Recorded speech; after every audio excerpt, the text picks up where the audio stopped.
विद्यार्थियों, विश्वकविः रवीन्द्रः शीर्षक पाठ के गद्यांश का हिंदी अनुवाद प्रस्तुत है।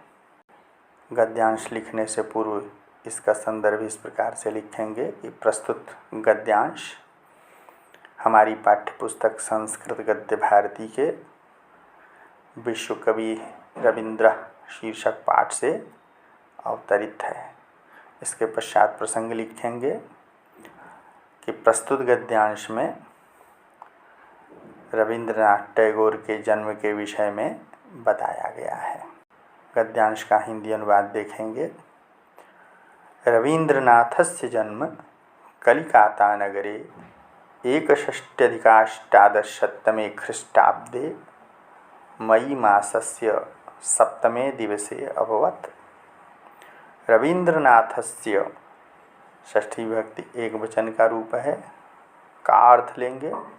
रवीन्द्रनाथस्य रवीन्द्रनाथ का जन्म कलिकाता नगरे कलकत्ता नगर में, आजकल इसका नाम कोलकाता हो गया है, तो कलिकाता नगरे अर्थात कोलकाता शहर में 61+1800 ख्रीष्टाब्दे 61 अर्थात 61 अधिक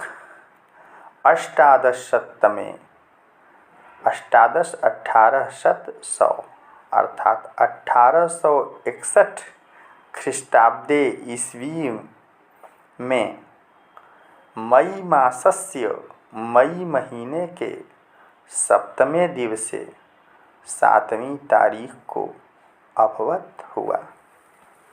अर्थात रवीन्द्रनाथ टैगोर का जन्म कोलकाता शहर में 7 मई 1861 ईस्वी को हुआ। अस्य जनकः देवेन्द्रनाथः जननी शारदा देवी चास्ताम्। अस्य षष्ठी एकवचन है। अस्य इनके अर्थात रवीन्द्रनाथ टैगोर के जनकः पिता देवेन्द्रनाथ जननी च चास्ताम से च आस्ताम, वहाँ च का अर्थ ले लेंगे यहाँ पर। च और जननी माता शारदा देवी आस्ताम थे। इनके पिता देवेंद्रनाथ और माता शारदा देवी थीं। आस्ताम आसीत, आस्ताम आसन, इस तरह से रूप चलता है, तो द्विवचन में आस्ताम है।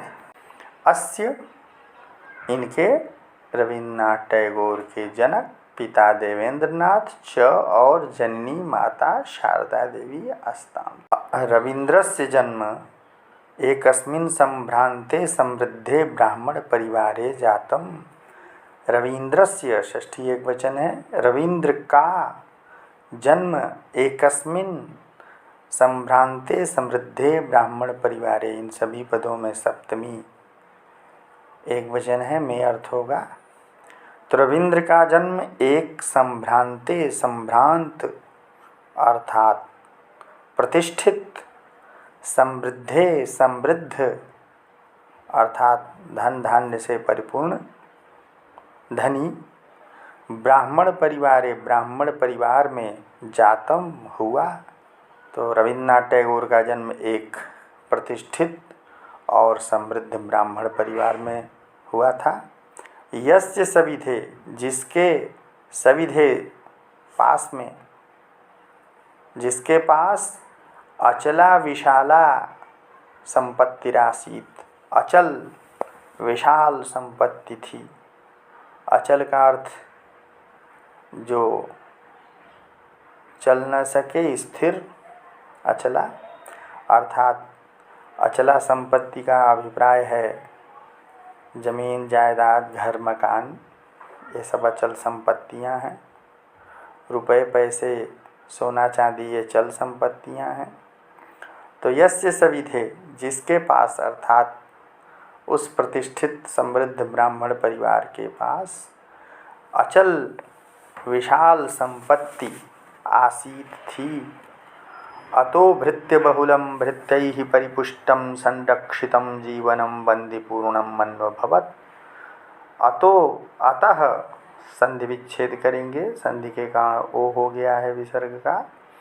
अतः इसलिए, क्योंकि परिवार के पास बहुत अधिक अचल विशाल संपत्ति थी, इसलिए भृत्य बहुलम, नौकरों की अधिकता वाला, भृत्यों की बहुलता वाला अर्थात नौकरों की, सेवकों की अधिकता वाला, भृत्यैः परिपुष्टम, नौकरों से परिपुष्ट, सेवित, संरक्षित, जीवनम, जीवन को, बंदीपूर्णम अनुभवत, इन्होंने बंदी पूर्ण अनुभव किया, अर्थात बंधन से युक्त अनुभव किया।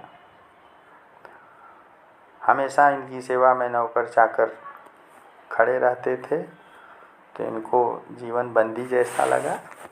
अतः इसलिए स्वच्छंद विचरणाय क्रीडनाय सुलभो अवकाशः न आसीत्, तेन मनः खिन्नमेवास्त। अतः इसलिए इनका जीवन नौकर चाकरों से हमेशा घिरा रहता था। इसलिए स्वच्छंद विचरणाय, इच्छानुसार घूमने के लिए, विचरण करने के लिए, क्रीडनाय और खेलने के लिए, अवकाशः सुलभः न आसीत्, अवकाश इन्हें प्राप्त नहीं था। ये दूसरे बच्चों की तरह इच्छानुसार घूम टहल और खेल कूद नहीं सकते थे।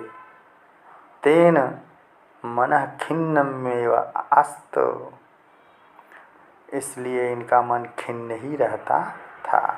इस गद्यांश के कठिन शब्दों का अर्थ एवं संदर्भ प्रसंग सहित हिंदी अनुवाद छात्र अपनी उत्तर पुस्तिका में अवश्य लिखेंगे।